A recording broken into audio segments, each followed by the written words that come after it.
What's up, YouTube? It's Comment. This is my face. And this is kind of weird, kind of different. If you've watched my videos in the past, I'll play video games. That's the content you'll see mostly. But video games are becoming bland. I'm getting burnt out. They're becoming boring. And that's kind of the topic of the video we're going to be reacting to. And speaking of reacting to videos, that's kind of the content I want to push out going on down the road. All right, so let's get into it.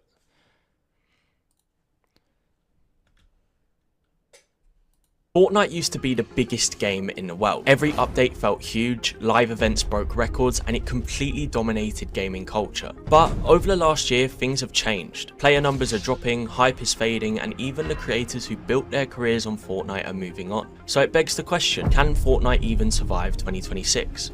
Let's No. break it down. Here's the thing. At this point, everybody knows Fortnite has been going downhill. YouTubers like CypherPK have made videos talking about it, and even the biggest creators are experimenting with different games, with Roblox becoming one of the most popular alternatives. And it's not just the creators, the community feels it too. Every season this year has felt, let's say, lackluster, with fewer reasons to log in, fewer updates that matter, and less excitement around the game overall. Well, less excitement.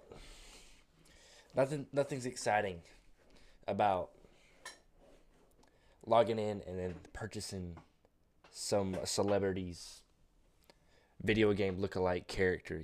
There's nothing fun about that at all, honestly. It's just another reason for them to make money. That's all it is. Fortnite does still get a small burst of hype when a new season or chapter drops, but it has faded almost immediately. And it's almost like logging into Minecraft anymore, like having a 2-week Fortnite phase is what it feels like anymore. And that is a huge problem for a game built on the hype of new seasons. Now, you may be wondering the reason I'm even asking if Fortnite can survive 2026, and it is because we are seeing a clear pattern in how the game is scheduled. Every chapter seems to last 4 seasons, then we get a short mini season like Remix in the past or The Simpsons this year, and then we get a brand new chapter. And that I have played the Simpsons season and it's kind of fun. I just don't really like the way the graphics look. It feels like super grainy, kind of strainful to look at if you're playing it for long periods of time. That's just my personal opinion on the game, though. That's where things get worrying.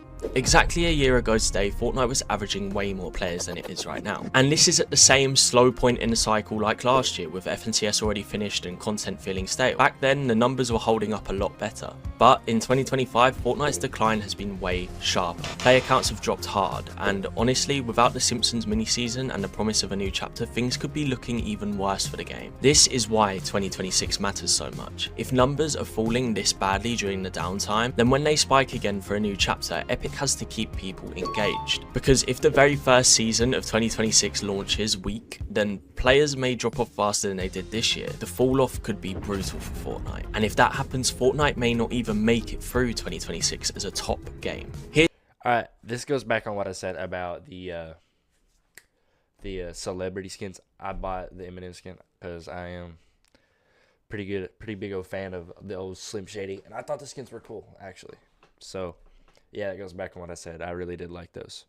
It's something a lot of people have been noticing. Fortnite is starting to lose its identity. Scroll through YouTube, X or Reddit and you'll see the same complaints popping up over and over. UEFN was supposed to be Fortnite's next big thing, a way to create amazing maps and unique experiences. But what are we actually seeing? Tons of copy and paste creations that feel more like Roblox than Fortnite. Tycoon games, Red vs Blue knockoffs, shootouts, a lot of it just feels recycled. And then there's collabs. It used to be exciting when Fortnite partnered with a new IP, a big event, something fresh. Now, it feels like every week there's a new collaboration, and the hype is gone. Players are scrolling past these collaborations without a second thought now. Fortnite used to have its own storylines, its own characters, a universe you could follow. Now it just feels like a... I'm not really seeing a storyline. Like, I don't know, because I'm not really big into Fortnite anymore. I've been like big into Call of Duty, and here recently Apex. I feel like the last time there was like a story was in chapter 2, chapter 3 maybe. I'm not sure though.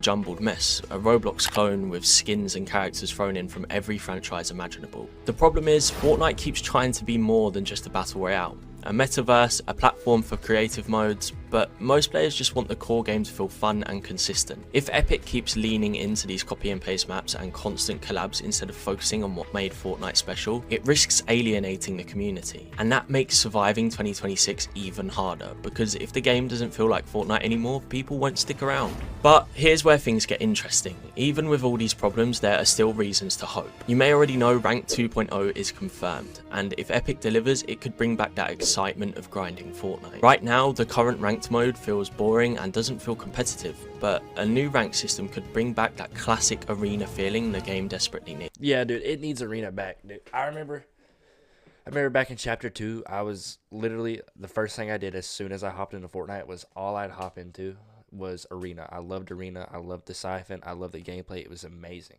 And then this Fortnite, I don't know, I guess where I kind of suck at the game anymore. The new ranked, if I make it past the first zone, I'm lucky, you know. I just kind of suck at it. On top of that, FNCS is switching back to duos, and duos has always been way more popular than trio. Back in chapter 5, duo FNCS tournaments created some of the most hype we've ever seen, and even casual players loved watching the race to Unreal rank and other competitive content from big and small creators. Also, recently you may have not seen this, but Fortnite's Twitter account has started communicating a lot more, giving us detailed reasoning to their Battle Royale updates, and when a player showed how excited this makes them for chapter 7, Fortnite replied that they have some big plans, and that's for sure. This is definitely a step in the right direction, and Epic seems to really be listening to community feedback going into 2026. What's important here is what these changes actually show. Fortnite is starting to listen. They see the videos from creators like CypherPK, they watch as player counts drop, and they know why. Epic can see what's working, what isn't, and they're finally They watch the videos. These videos have been made for like 6+ years now, right? Like, I don't get it. These guys are weird. These people who make these videos like this, like, there's been complaints since the start of Fortnite. Come on now. responding. If they get this right, Fortnite could capture that old energy again and show that it's not done yet for the game. But here's the bottom line. 2026 is a make it or break it year for Fortnite. Probably a break. If the new chapter launches strong with a battle pass players actually want better balance and a rank 2.0 system that feels competitive again, Fortnite could bounce back in a huge way. The game has a chance to reignite excitement across both casual and competitive communities. But if it launches weak, if players are bored in the first few weeks, if rank 2.0 doesn't deliver, or if Epic repeats the same mistakes, the drop-off could be even worse than this year. And once the creators leave, once the community loses interest, it's almost impossible to get that back. Every decision at the start of 2026 matters. If Fortnite wants to survive the year, it needs to start strong, keep players engaged, and remind everyone why the game was so special in the first place. One bad launch, one misstep, and 2026 could be the year Fortnite finally loses its spot at the top. If you enjoyed this video, make sure to leave a like and subscribe. I did enjoy the video. But yeah. Probably won't catch me playing Fortnite. If you enjoyed this video, let me know in the comments. Leave a like. And if I shouldn't make this style of video again, let me know in the comments, and I probably won't. So.